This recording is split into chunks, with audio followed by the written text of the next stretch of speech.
Une personne, un problème, une solution. Moi, je suis là. Ça, c'est mes idées. Ça, c'est mes intentions. Ça, c'est la valeur que je pense que je peux apporter à des gens comme toi. Qu'est-ce que t'en penses? Sur le moment, tu t'es rendu compte que l'école n'allait pas te servir dans le chemin que tu voulais t'en aller? Je suis moitié entrepreneur, moitié artiste. L'écriture, c'est très artistique. Le premier article de blog que j'ai écrit, ça m'a pris 100 pages avant d'en écrire une. C'est quoi le premier step à faire pour s'aligner vers développer cette skills-là? Les patterns y venaient, puis là, tu voyais un shiny object passer. Mais ça, c'est pas ton char à toi. Ça, c'est pas ta business à toi. C'est la business à quelqu'un d'autre. Je viens de terminer un gros contrat pour l'intelligence artificielle. J'écrivais pour eux. J'enseignais les robots comment écrire. This is the GE Podcast. You are the only person who can make this work, and you're also the only person who can fuck this up. What's up, guys? Bienvenue à Corporate Gangster. Aujourd'hui, je reçois Ismaël Gauthier, un Gatinois, copywriter et entrepreneur qui vient nous présenter c'est quoi le copywriting. On va aller deep dans les sujets, puis aussi on va parler beaucoup de la réalité d'être entrepreneur. Excellent podcast, excellent invité. Guys, manquez pas ça. Ismaël Gauthier, David Gilbert, bienvenue sur Corporate Gangster. merci beaucoup. C'est un honneur d'être ici. Merci de me recevoir. Ça me fait plaisir. Merci à toi d'avoir accepté l'invitation puis de t'être déplacé de Gatineau. Absolument, oui, de Gatineau. Tu as eu une bonne route. La route est merveilleuse. Journée parfaite pour ça. On est ici, on est prêt. Puis en plus, on filme dans vraiment un esti de beau spot. On est dans le coin de Tremblant présentement. On a loué un chalet, là, un immense chalet. C'est vraiment beau. Oui, on se surpasse pour le studio aujourd'hui. Absolument. Content d'être l'heureux élu. Grands invités. Donc, pour tout le monde, Ismaël est un entrepreneur, copywriter, ça se dit-tu aussi? Exactement, oui. Donc, c'est principalement de ça qu'on va parler aujourd'hui. Mais j'aimerais ça t'entendre, Ismaël, parce que je pose la question à tous les gens que j'interviewe. J'aimerais ça t'entendre sur ton enfance, de où est-ce que tu viens, puis comment tu t'es rendu où ce que tu es aujourd'hui, le beau bonhomme que tu es, puis qu'est-ce qui t'a poussé à commencer le copywriting aussi là-dedans? Absolument. Donc, mon enfance, je viens d'un beau petit village très pittoresque qui s'appelle le Lac-Bleucy. Donc, c'est une région à 1h15 de la capitale nationale, donc d'Ottawa. Ouais. J'ai été élevé par des parents très conscients. Ils voulaient nous donner une éducation. Donc, ça m'a donné beaucoup d'outils pour choisir où je m'en allais dans la vie, faire les choses avec intention, avec authenticité. Ils nous élevaient avec des jardins, un style de vie un peu alternatif, mais une belle enfance. J'ai eu mes défis à l'école, beaucoup de difficultés à m'affirmer, donc faire résonner ma personnalité. Je n'étais pas authentique du tout, dans le sens que je copiais beaucoup les personnalités des autres parce que c'est ce que je connaissais. Fait que ça m'a amené à avoir un peu un désir d'aller chercher plus. Quand j'ai commencé dans le domaine de l'entrepreneuriat, c'est ça qui me drivait. Aujourd'hui, je vois les choses différemment parce que j'ai trouvé mon X. Puis mon X se trouve sur l'écriture. Maintenant, l'écriture, ça peut être très large, donc j'ai décidé de me spécialiser. Puis de me spécialiser dans les choses qui apportent le plus de valeur pour les autres. Moi, je suis un grand croyant que si tu veux bénéficier de plusieurs choses dans la vie, il faut que tu sois capable d'apporter de la valeur aux autres en premier. Donc, j'ai fait ce qu'on appelle mon due diligence, de trouver qu'est-ce qui apportait le plus de valeur aux autres à travers l'écriture, et c'est le copywriting. Là, pour faire une distinction importante, on a le copywriting avec un W, on a le copywriting avec un R. Copywriting avec un R, ça, c'est tout ce qui a trait au droit d'auteur. Donc, ça, c'est les artistes qui vont faire appel à ça pour protéger leurs idées. C'est pas de ça qu'on va parler aujourd'hui. Nous, on va parler du copywriting avec un W, qui est le fait d'écrire du contenu, soit sur ton site web, ton infolettre, puis savoir comment aller chercher l'attention de ton audience, puis les amener à prendre une action spécifique qui bénéficie les deux parties. Puis j'imagine que le copywriting, tu dois avoir certains skills de vente à la base, ou c'est en faisant du copywriting que tu développes tes skills de vente. C'est lequel qui vient avant l'autre? La fameuse question, La la poule poule ou ou l'œuf? l'œuf. Exactement. Je te dirais que c'est les deux. essentiellement, tu peux te retrouver au même endroit en commençant par le copywriting parce que la vente, le copywriting, c'est le fait d'amener quelqu'un à être ouvert d'esprit, à collaborer dans le sens de tes idées. C'est aussi simple que ça. Le copywriting, c'est le faire de manière écrite. Donc ça, c'est le service concret. J'écris le landing page sur ton site web pour que les gens qui visitent tes services à toi, ils savent à quoi s'attendre, c'est quoi la valeur. Fait que tu peux apprendre comment diriger la pensée des gens à travers la vente ou à travers le copywriting. J'adore. Puis le copywriting, on dirait que c'est devenu populaire depuis quelques années. Je te dirais, ça fait 2-3 ans que j'entends ce mot-là, mais c'était pas populaire avant. Qu'est-ce qui fait qu'aujourd'hui, en 2024, on a des freelances qui travaillent en copywriting, puis on a des personnes comme toi qui viennent se spécialiser là-dedans? Il y a un besoin. Le premier copywriter remonte à 1870. C'était vraiment dans les débuts où là, il y avait un engouement pour tout ce qui était advertising, puis il y a des services qui ont apparu à travers ça. Par la suite, avant qu'on en entende parler comme en masse, là, on a eu Russell Brunson qui a écrit son livre. ClickFunnels. ClickFunnels, exactement. Puis là, aujourd'hui, il y a Alex Hormozy qui réutilise un peu les mêmes concepts, mais ces deux personnes-là ont vu la valeur de savoir comment bien écrire. Comme ça, quand les gens ils voient ton contenu, quand tu n'es pas là pour parler, quand ils consomment du contenu qui n'est pas vidéo, audio, ils peuvent suivre ton chemin. Puis il y a des règles qui s'appliquent à ça, puis on va en parler aujourd'hui de ces règles-là. Parce que le copywriting, à la base, comme tu disais, c'est de vouloir influencer les gens vers une idée qui va être d'acheter probablement ton produit. C'est ça.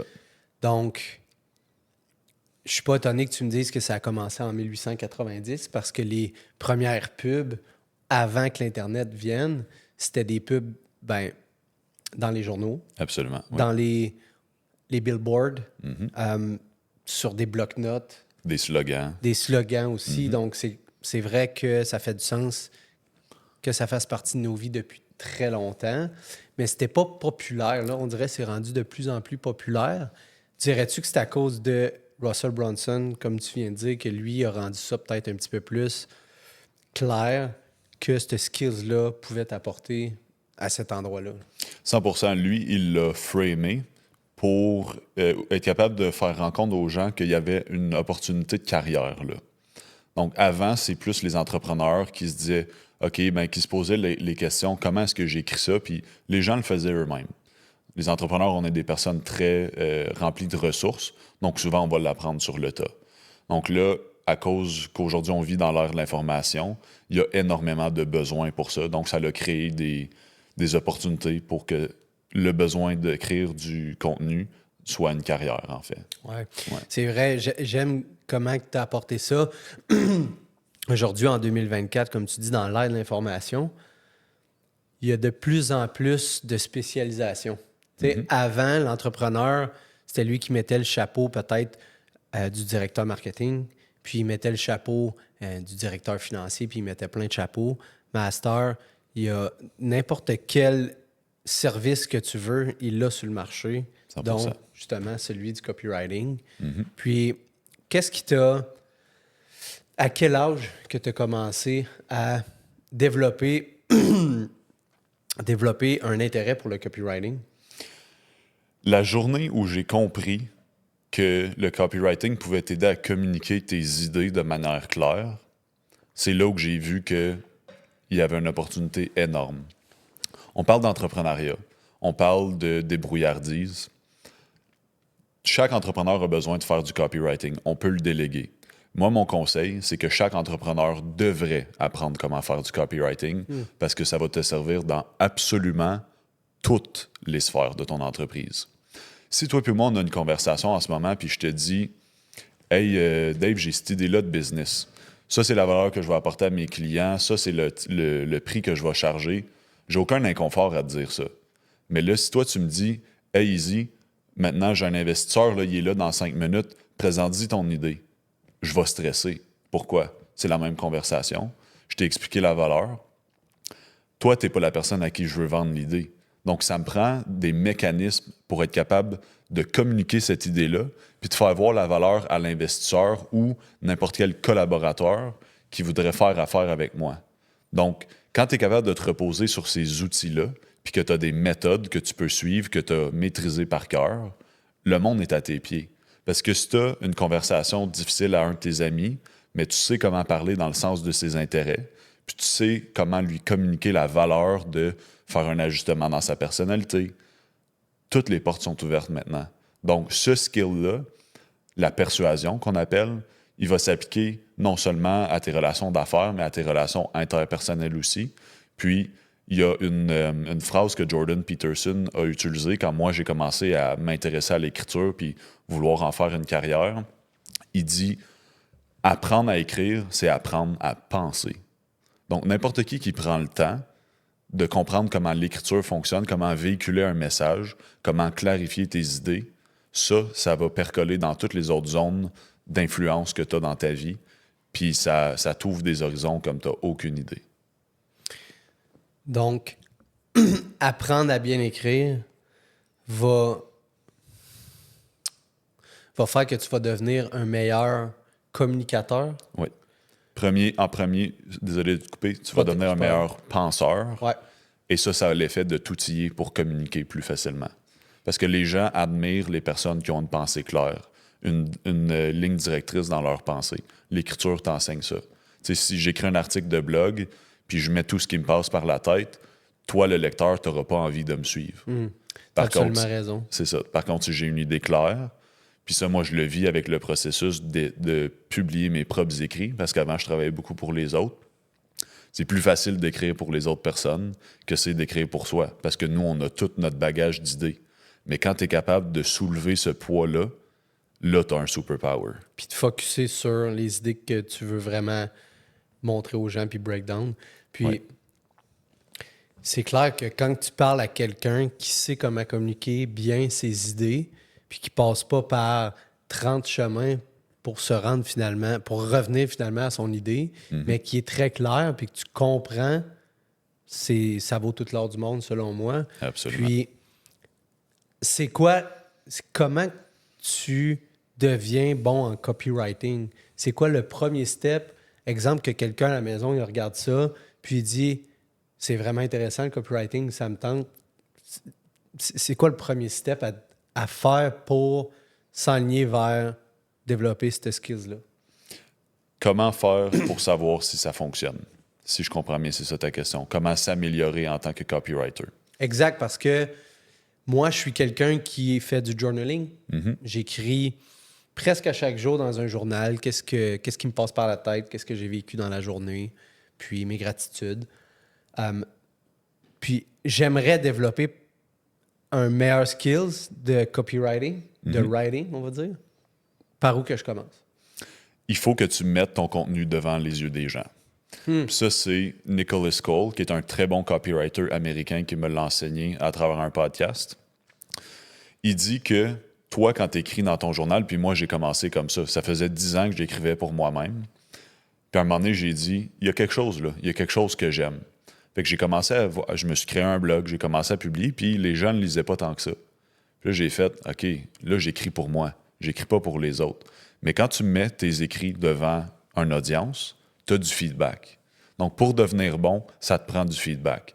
Moi, j'ai eu la chance, puis c'est comme ça que j'ai appris le copywriting, d'être engagé à travers des compagnies qui m'ont un peu enseigné comment ça fonctionnait, mais qui m'ont donné le leeway créatif pour utiliser ma propre voix.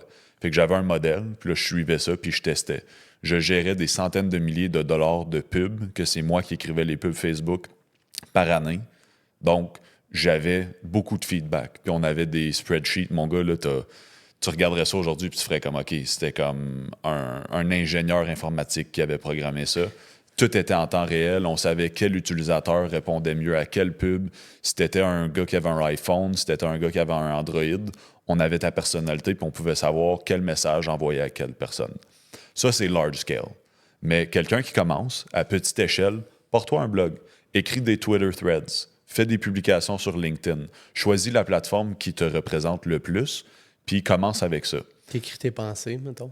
Écris tes pensées, mais la case numéro 1, c'est c'est quoi la valeur que je peux apporter, à qui, comment. C'est-tu à travers des histoires? C'est-tu à travers des how-to, des listes, comment accomplir, comment gagner 20 livres de muscles en 2 ans, des choses comme ça. Le skill numéro 1 que je dirais aux gens de focusser dessus, qui va leur sauver énormément de temps, c'est d'apprendre à être spécifique. Moi, mon défi, là, au début, man, j'écrivais des livres. Le premier article de blog que j'ai écrit, ça m'a pris 100 pages avant d'en écrire une. Donc, j'ai distillé 100 pages, puis je l'ai écrit en 1 page. Wow. Parce que c'était un projet personnel. Puis là, j'avais toutes mes idées. J'avais toutes mes impressions de qu'est-ce que je pensais que les gens allaient aimer. Fait que là, je l'écrivais, je le faisais lire à mes amis, puis ils me disaient « Ouais, ben je comprends, mais je comprends pas telle partie. » Parfait, je le réécris. Là, je partais à un autre 10 pages. Je recondensais ça. Version 2, version 3, version 4. À la fin de Tu as ça, fait 100 versions? j'ai fait 100 pages. Fait qu'à peu près 10 versions OK. pour un article. À la fin de ça, j'ai compris que le plus tu es capable d'être spécifique, puis ça, Nicholas Cole, le copywriter que je te disais tantôt, c'est une des premières choses qu'il parle. Ça, c'est le plus gros raccourci. Si tu es capable d'être concis, tu es capable d'être spécifique, tu vas avoir beaucoup d'avance. Puis je vais terminer en te donnant un exemple que j'utilise dans la formation éducation digitale. Admettons que toi, tu es un coach de dating. Puis tu dis, OK, je sais comment flirter avec les femmes pour que ce soit genre juste chill, tu sais, pas de malaise, rien. Puis t'es comme, je vais écrire un article de blog là-dessus. On va regarder 2 versions de titres. Première version, comment flirter. Deuxième version, 7 manières de flirter sans être un creep. La deuxième version va recevoir beaucoup plus de clics. Pourquoi? Parce que tu sais exactement qu'est-ce que l'article va t'enseigner. Tu sais qu'il va y avoir 7 choses que tu vas apprendre pour être capable d'aborder une personne sans la rendre mal à l'aise. Mais quand tu regardes le titre « Comment flirter », tu sais pas ça va être long comment. Tu sais pas exactement de quoi ça va parler. Tu sais pas si c'est pour toi. Puis, vu qu'il y a un volume énorme de contenu en ligne, les gens préfèrent juste skip. Fait que la spécificité, c'est ton meilleur ami en commençant. Tu l'as dit, on est dans un ère où il y a tellement d'informations sur Internet que tu n'as pas le choix de ressortir du lot et d'avoir des skills pour attirer les gens vers ton contenu à toi. Exact. Puis, j'ai envie de dire, le copywriting, tu disais qu'il faut que tu sois... Tu parlais de à qui je peux donner de la valeur. Ouais. Non. Comment porter de la valeur? Oui, À qui? exactement. Pourquoi? Exactement. C'est une personne, un problème, une solution. Faut que tu connaisses ton audience. Tu sais, si moi, tu me dis demain matin, Izzy va vendre à des gens qui entraînent des chevaux, mais il va falloir que je fasse de la recherche pour savoir c'est quoi les problèmes de ces gens-là. C'est quoi le genre de solutions qui font du sens? C'est quoi une solution raisonnable à leur approcher? Fait que le copywriting va apprendre tout ça. Il va t'apprendre comment aller parler dans le sens des intérêts d'une personne. Ça, c'est la deuxième chose. La première chose, c'est être spécifique. La deuxième, c'est de comprendre les problèmes de ton audience, puis d'être capable d'apporter une solution qui est désirable pour eux. Donc ça, dans le bigger picture qu'on a commencé avec, c'est quoi la valeur du copywriting pour un entrepreneur? Si tu maîtrises ces étapes-là, tu peux présenter n'importe quelle idée à n'importe qui parce que tu as le processus pour valider si tes idées font du sens. Puis là, on parle d'entrepreneuriat puis de business, mais ça peut marcher autant pour présenter une idée à ta blonde. Tu veux aller dans un certain restaurant, elle veut pas. Tu as un skills de copyright, tu as un skills d'influence de vente, ben, tu vas l'influencer pour aller à ce restaurant-là. Ouais. Puis j'ai envie de pousser un petit peu plus loin sur est-ce que tous les copywriters sont des bons vendeurs, puis est-ce que des vendeurs sont tous des bons copywriters? Je te dirais que oui. C'est une seule et même chose. Ça ne veut pas dire qu'ils vont être bons dans n'importe quel scénario. Moi, j'avais une facilité à parler aux gens. J'ai commencé en vente, je faisais du porte-à-porte à 19 ans. OK. Excellente école de formation. Fait que quand je suis arrivé dans le copywriting, le fait de présenter des idées, c'était un peu plus naturel parce que j'avais vécu beaucoup de réjection avec les personnes que tu interpelles. Quand tu cognes chez eux, il faut que tu sois précis, puis vite, puis to the point, pour closer ce monde-là. Fait que oui. T'étais dans quel domaine? Pas les thermopompes, justement? Non, mais Non? c'était pas loin. C'était Ok. des business de peinture étudiants. OK. J'ai commencé ça à 19 ans. OK. Puis en fait, c'est ça qui m'a emmené dans l'entrepreneuriat. J'étais à l'école au Cégep du Vieux-Montréal. Puis je vais toujours me souvenir du matin où j'ai pris la décision que l'entrepreneuriat, c'était mon chemin. Je m'étais levé à 8 heures, j'avais un examen de chimie à reprendre. J'étais en sciences naturelles, pas mon domaine pantoute. C'était plus un désir de remplir mon ego, de savoir que je pouvais faire de quoi. J'avais coulé mon examen de chimie, j'avais négocié ça avec mon professeur de reprendre l'examen parce qu'il savait que j'avais une business, puis j'étais occupé. Là. Je faisais des 100, 110 heures semaine. Ça n'avait pas de bon sens. Je fais plus ça aujourd'hui.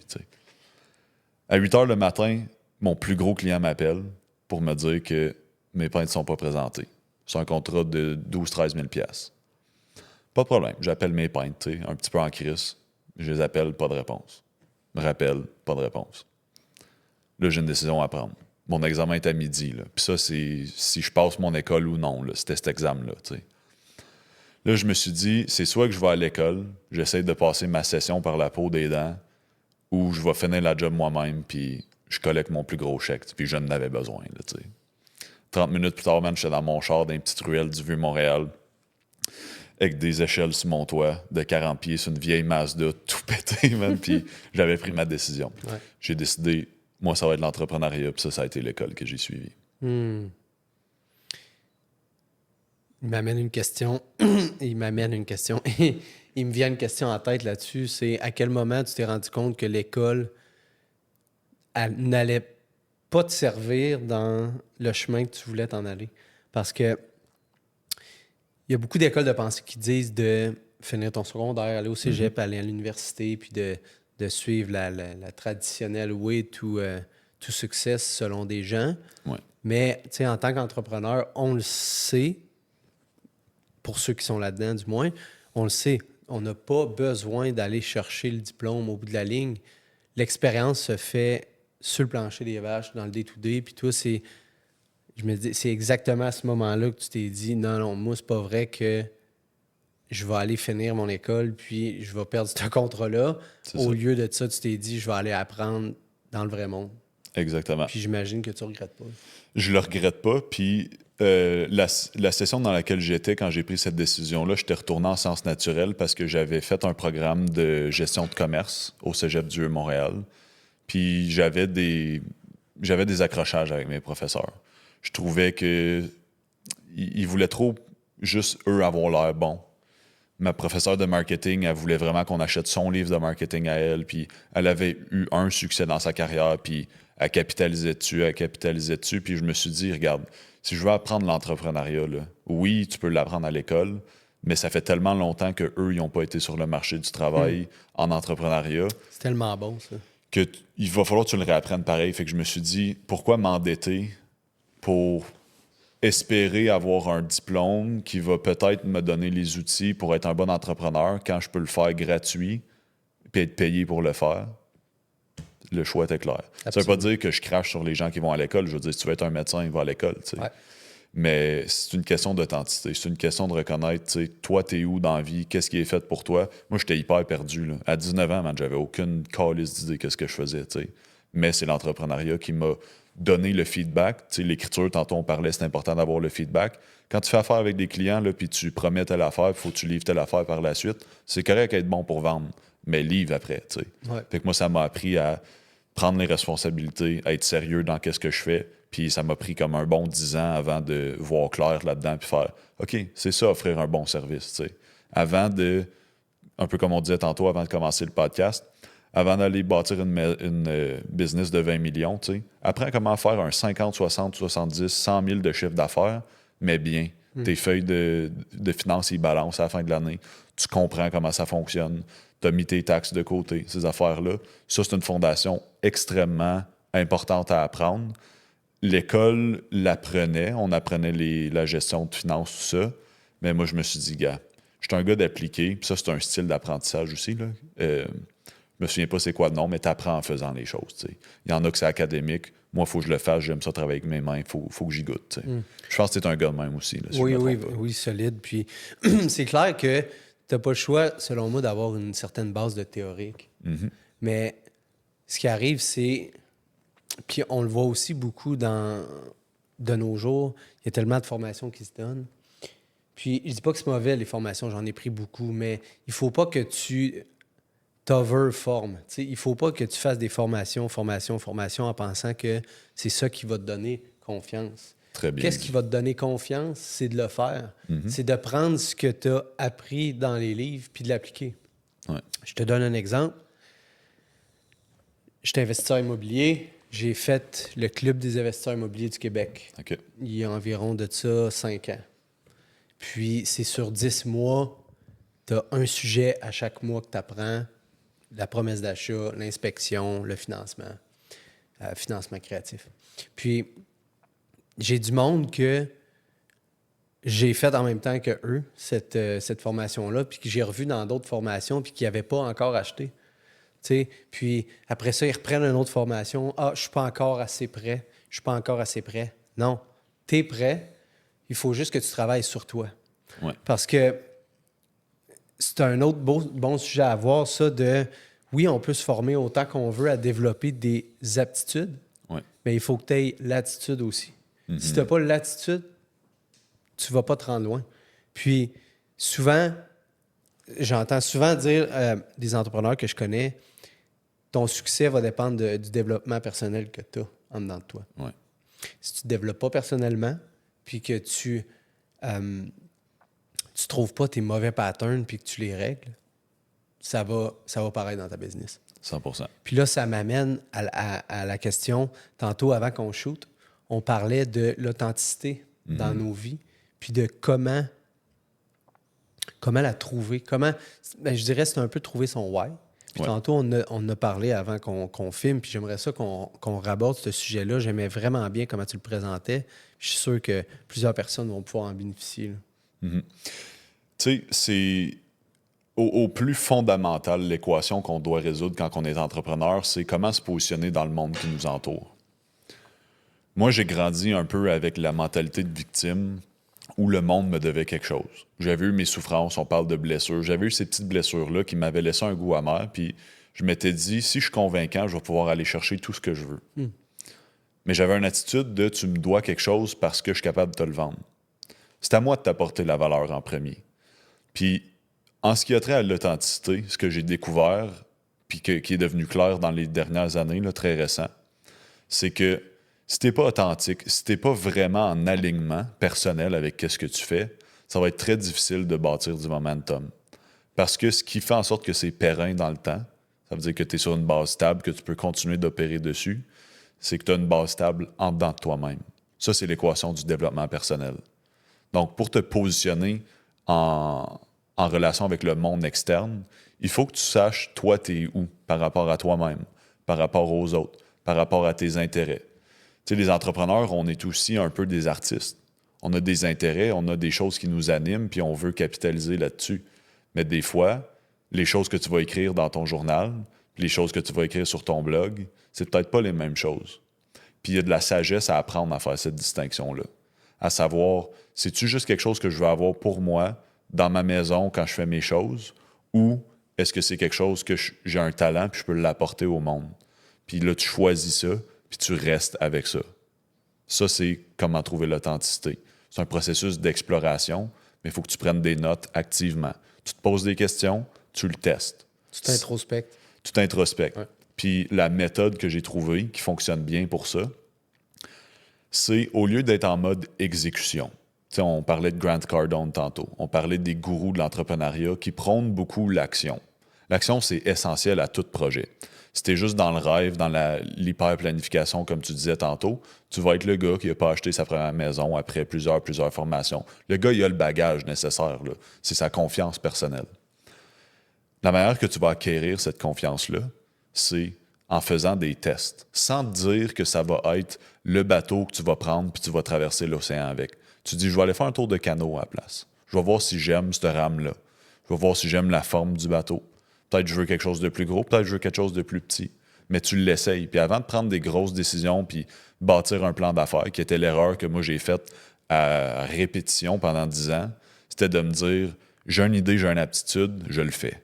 Oui, OK, fais-le, mais teste-le avant. Prends-toi une semaine, un mois, teste tes idées, demande à tes chums, approche un client potentiel de manière transparente. Ça va beaucoup avec l'authenticité, de dire, regarde, moi je suis là, ça c'est mes idées, ça c'est mes intentions, ça c'est la valeur que je pense que je peux apporter à des gens comme toi. Qu'est-ce que tu en penses? Si je travaillais gratuit pour toi pendant 1 mois, là, puis qu'on testait la recette, puis qu'on voit qu'il y a de la valeur, tu me payerais-tu après? Puis si ils voient que tu règles vraiment un problème, il y a bien des gens qui vont même pas te laisser travailler gratuit. Ils vont te dire, fais-le. Ou tu m'as prouvé que tu étais capable de le faire, tu m'as prouvé que tu avais l'humilité pour apprendre, puis déclarer que tu savais pas encore, que tu n'avais pas encore la réponse, tu vas avoir la confiance des gens, mais encore plus important, tu vas avoir ta confiance en toi. Que, OK, lui, tu peux y apporter de la valeur. Puis, t'as pas le choix de tester dans la vie. Les gens qui essaient une chose puis qui tombent direct sur la chose qu'ils vont faire pour le restant de leur vie sont vraiment chanceux. Puis, d'après moi, il n'y en a pas des millions. Donc, c'est là que c'est important, comme tu dis, d'essayer puis de réajuster toujours. Hein? Comme quand tu fais du tir au fusil, tu vises une cible, tu la touches pas, tu réajustes, tu la touches pas, tu réajustes. Une moment donné, tu vas la toucher. Ouais. Puis, ça fait environ, je te dirais, 12 ans que je suis entrepreneur, puis j'ai touché à beaucoup de domaines, puis aussi touché à plusieurs méthodes de travail.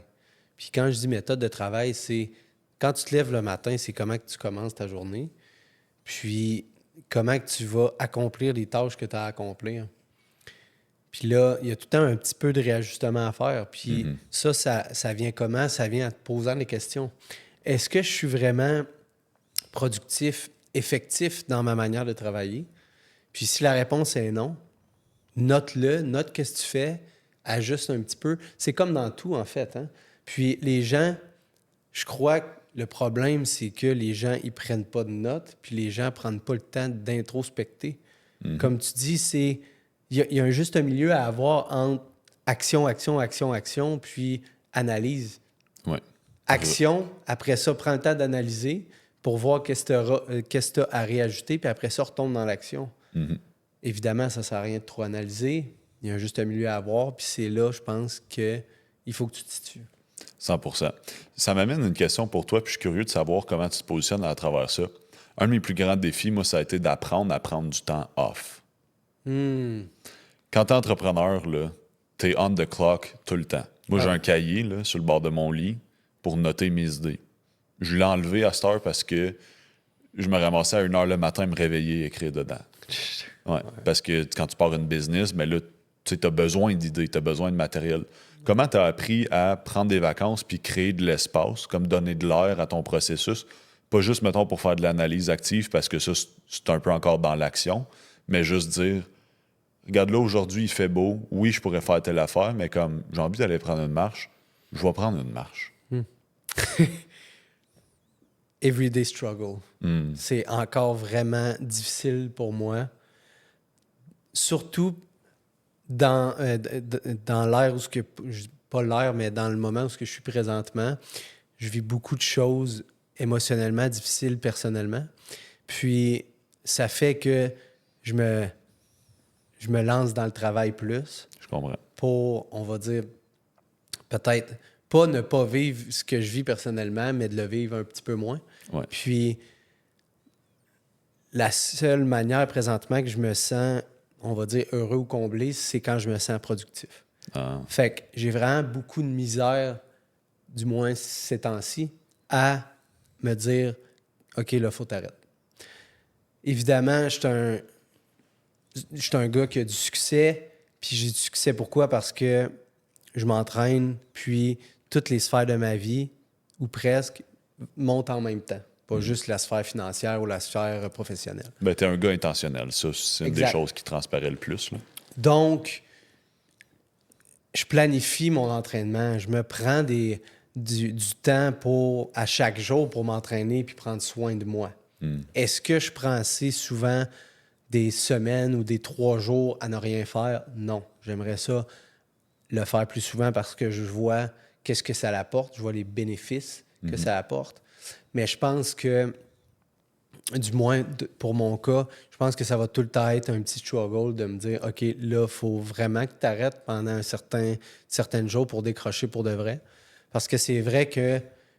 Tu fais ça combien de fois par année, mettons, de dire « OK, là, il faut que j'arrête. » Pas juste prendre un vacances, aller à Cancun, là, mais juste faire comme « Aujourd'hui, je prends une journée off parce que j'ai décidé, c'est moi le boss. » Genre, ça ressemble à quoi ce processus-là pour toi? il y a une raison pour laquelle je pose cette question-là. Je pense qu'on a le même struggle. Ouais. Puis je pense que les deux, on est à une étape où on met quelque chose en place pour aller chercher du momentum, qui va être ce que les gens à la maison, ils vivent aussi, tu sais. Comment mettre une business sur pied, ça sous-entend comment se gérer soi-même. Être intentionnel, c'est hyper important. Planifier, avoir une structure, parce que sans structure, ben c'est un peu du guesswork, tu sais. Mais moi, j'ai remarqué que c'est un art de prendre des vacances. Puis je suis curieux de voir, toi, comme... C'est quoi les moments où tu as pris des décisions pour te reposer, puis ça t'as passé par-dessus l'espèce de FOMO, là, le fear of missing out, la peur de devoir en faire plus, puis t'as fait « Ah ouais, non, ça, c'est un bon call. Là, j'avais besoin de me reposer, puis là, je peux aussi prendre soin, pas juste de genre David Gilbert, l'entrepreneur, mais comme David, le gars que je suis en dedans, puis qui a besoin de dormir 1 heure de plus à matin. » t'sais. Ça passe par beaucoup de choses. Ça amène à mon premier point qui est je suis un gars célibataire, j'ai pas de blonde, je suis seul. Donc, on dirait que... Les filles, là, quand même, là, laissez pas ça arriver un gars même seul. Là.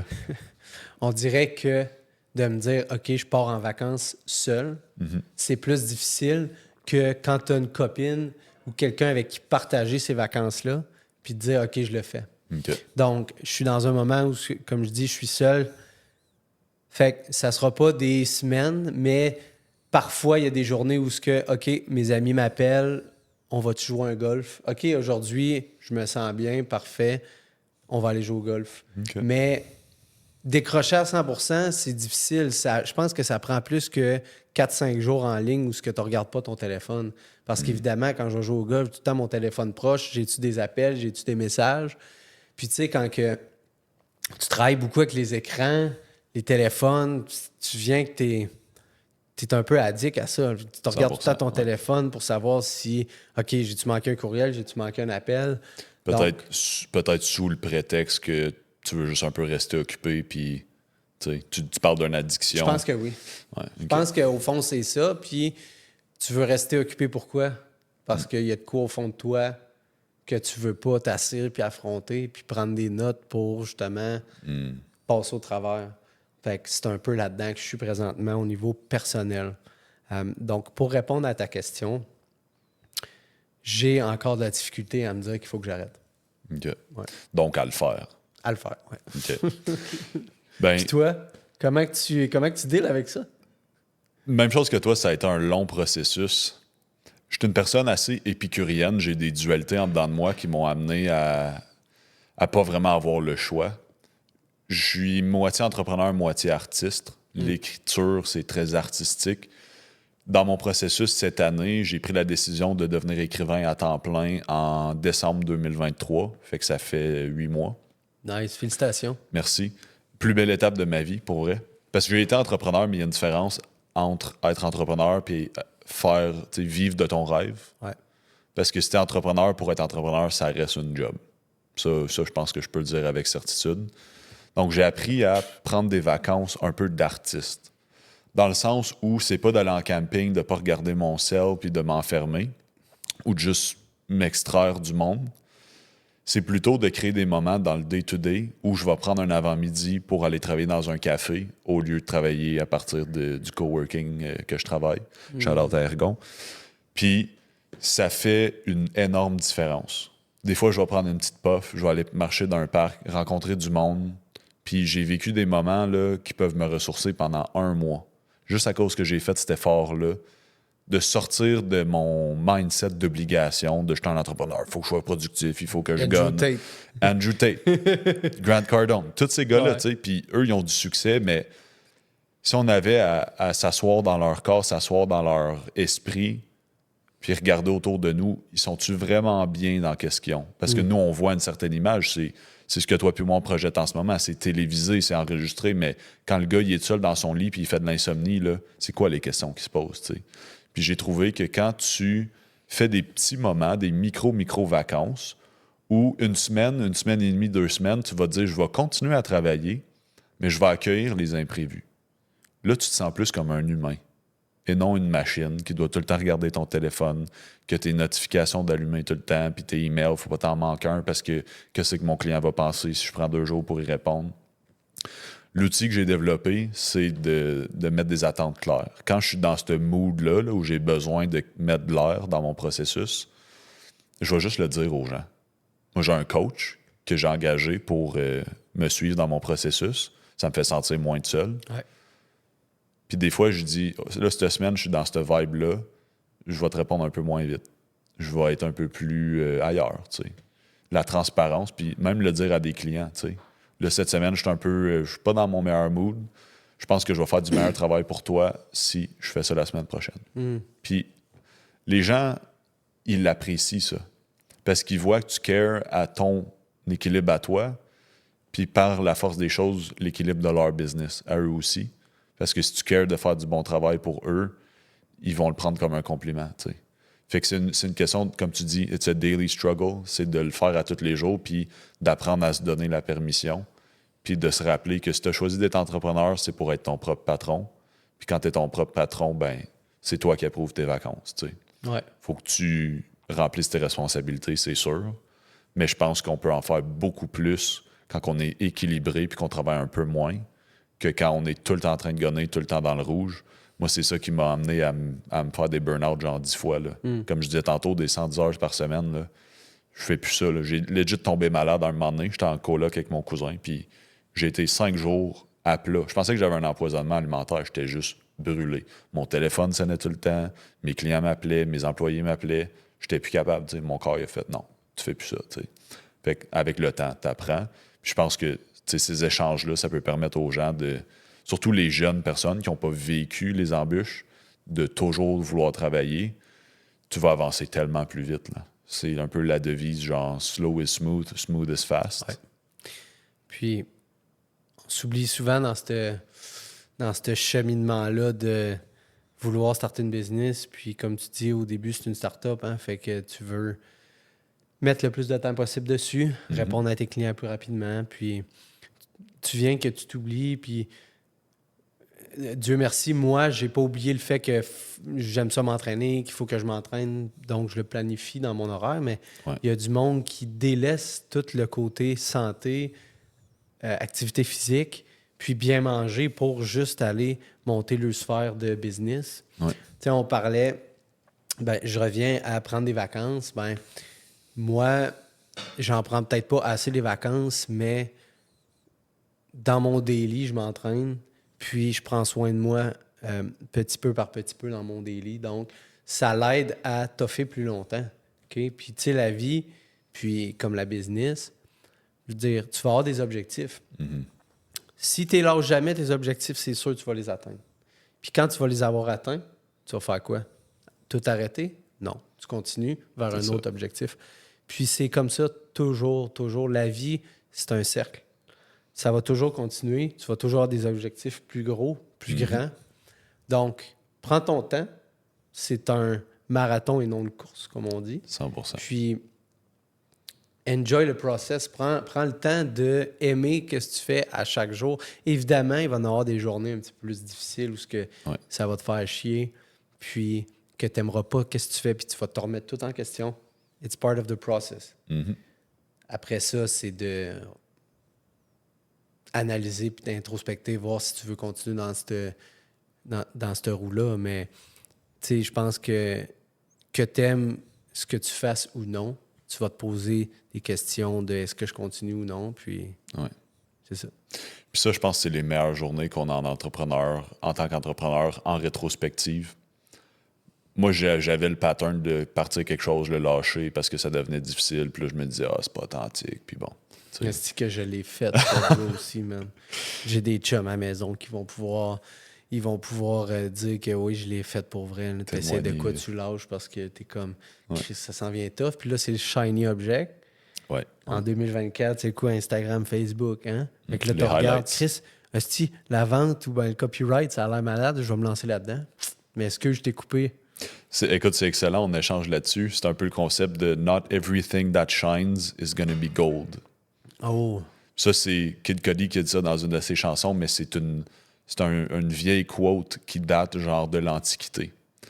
Ça représente le concept que quand tu as des moments dark, c'est ça qui peut être transformé en or. Tu sais, not everything that shines. C'est pas tout ce qui est attrayant que tu vas pouvoir transformer en or.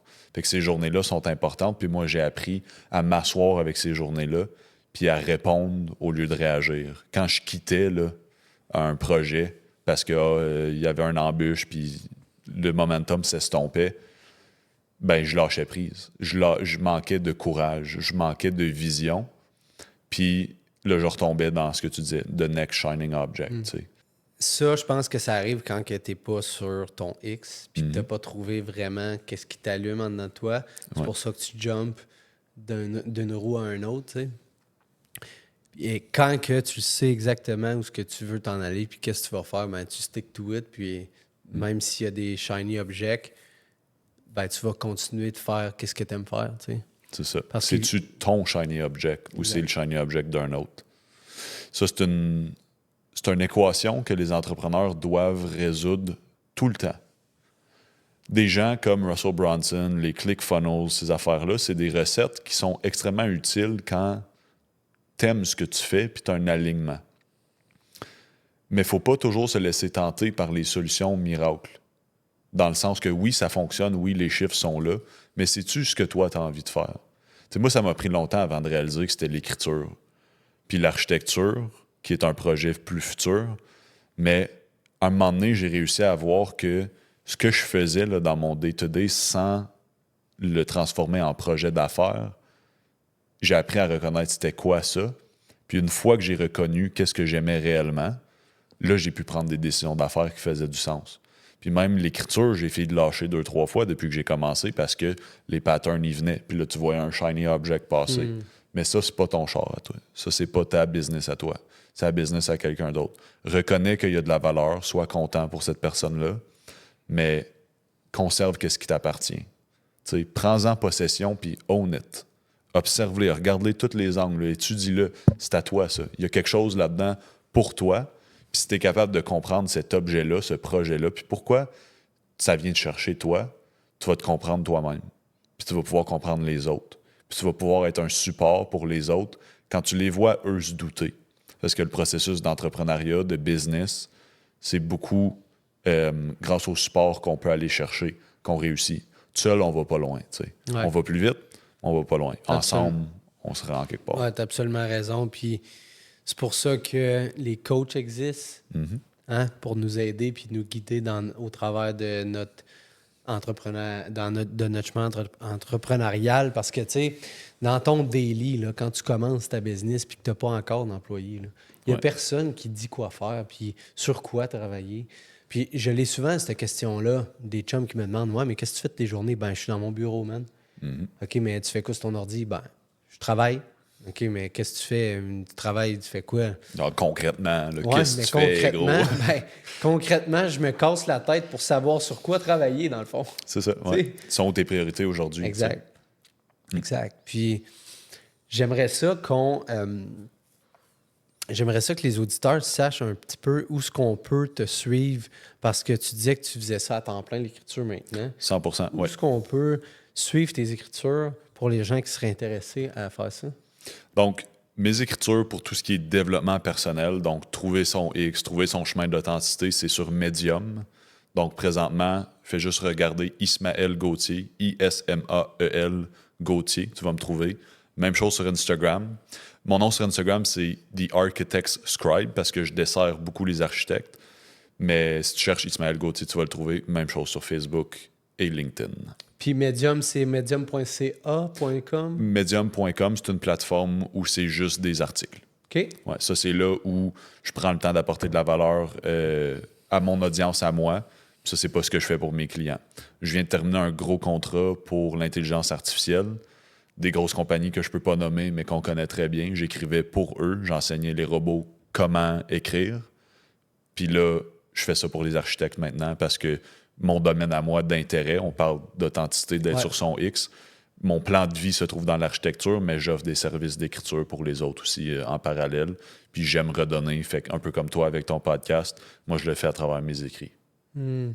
Fait que tu as combiné ton amour pour l'architecture puis l'écriture Absolument. en une business qui va promote les cabinets d'architectes. Exactement. Une personne, un problème, une solution. J'adore ça. Puis tu sais, des fois, on pense à des domaines qui sont tellement différents, mais que finalement, au bout de la ligne, ils ont un chemin pour se mettre ensemble, comme tu as fait avec l'écriture et l'architecture. Tu sais, c'est différent comme domaine. Mais en les combinant ensemble, je suis certain que ça va donner quelque chose d'incroyable. Puis, Ismaël, on va te retrouver aussi, je pense, sur éducation digitale. Yes! Ouais. Beau projet, ça. Ben oui, beau projet. Puis j'ai vraiment hâte de le présenter aux auditeurs parce que là, on en discute un petit peu, mais c'est pas encore nécessairement sorti. Mais On sème des graines. on sème des graines. Puis c'est un projet qui me tient vraiment à cœur parce que c'est une type de plateforme. On va appeler ça une université en ligne. Puis c'est ce que j'aurais aimé avoir, moi, quand j'ai parti en tant qu'entrepreneur, quand j'avais 20 ans. Oui. J'aurais aimé avoir une base sur tous les aspects d'une entreprise. Parce que, tu sais, dans une entreprise, il y a plusieurs, selon moi, skills que tu dois au moins avoir la base. Oui. On parle de finance, de financement. Hein? Quand tu commences, tu as besoin de financement. Comment tu vas aller le chercher? Les skills de vente, comme tu viens de dire. L'aspect légal. L'aspect légal, le leadership, le mindset qu'il faut que tu aies en arrière aussi. Tout ce qui est, en 2024, tout ce qui est réseaux sociaux, Oui. le branding. Donc, éducation digitale va être vraiment une plateforme en ligne pour tous les jeunes ou moins jeunes qui veulent se partir en business, puis avoir une base dans presque tout, je te dirais, ce qui touche à la business. Puis toi, ben, tu as monté une formation en copywriting qui va être disponible sur Éducation digitale. Je suis très excité que les gens le voient, j'ai hâte. Oui. Je pense pas que je m'avancerais trop loin si je disais que c'est, pour faire du pouce que tu as dit tantôt, c'est la formation qu'on aurait eu besoin quand on était jeune. Au Québec, on a des gens extrêmement motivés, mais il n'y a pas beaucoup de ressources sur l'entrepreneuriat au Québec, fait que ça nous pousse à aller consommer du contenu en anglais, américain, un peu moins, pas mésadapté, mais un peu moins adapté à notre réalité à nous. Tu sais, ça fait du bien d'avoir une conversation avec un gars qui parle le même langage. L'entrepreneuriat, c'est un langage universel, mais tu sais, de s'en parler en français, d'avoir des ressources, c'est pas tout le monde qui parle anglais ou qui apprécie, j'allais dire enjoy, qui apprécie consommer du contenu en anglais. Fait que je pense qu'on rend un bon service à la prochaine génération d'entrepreneurs. Surtout quand on est jeune, on n'a pas nécessairement les moyens de comme s'engager des coachs d'affaires. Fait que d'avoir accès à une plateforme avec un prix extrêmement raisonnable qui nous permet d'avoir accès aux meilleurs experts de chacun de ces domaines-là. Écoute, rendu là, tu n'as plus d'embûches de ressources. Là, c'est le processus de toi faire tes devoirs, apprendre à te connaître. Tu as les outils maintenant. Fait que tu as une aile de ton avion qui est les ressources extérieures. Tu as la tienne qui est ton authenticité, ton alignement. À Star, tu peux faire quelque chose avec ça. Absolument. Écoute, je continuerai encore des heures et des heures parce que j'adore conversationner avec toi. On est capable d'aller profond. Puis, comme tu dis, on parle le même langage. Mais je vais te poser une dernière question. Vas-y. C'est toi qui joues dans Transformer? Shia LaBeouf. J'aimerais ça. Hey, tu y ressembles tellement, c'est l'enfer. Ismaël, merci encore une fois pour vrai pour cette conversation-là. Il va y avoir un part 2, c'est sûr, parce que, bon, il y a tellement de beaux sujets qu'on peut aller plus profondément avec toi. Puis, guys, si vous voulez le suivre, il l'a dit, Instagram, Facebook, sur Medium aussi pour lire ses articles. Et puis, je te dis un merci encore, Ismaël. Merci à toi pour ce que tu fais pour les entrepreneurs du Québec.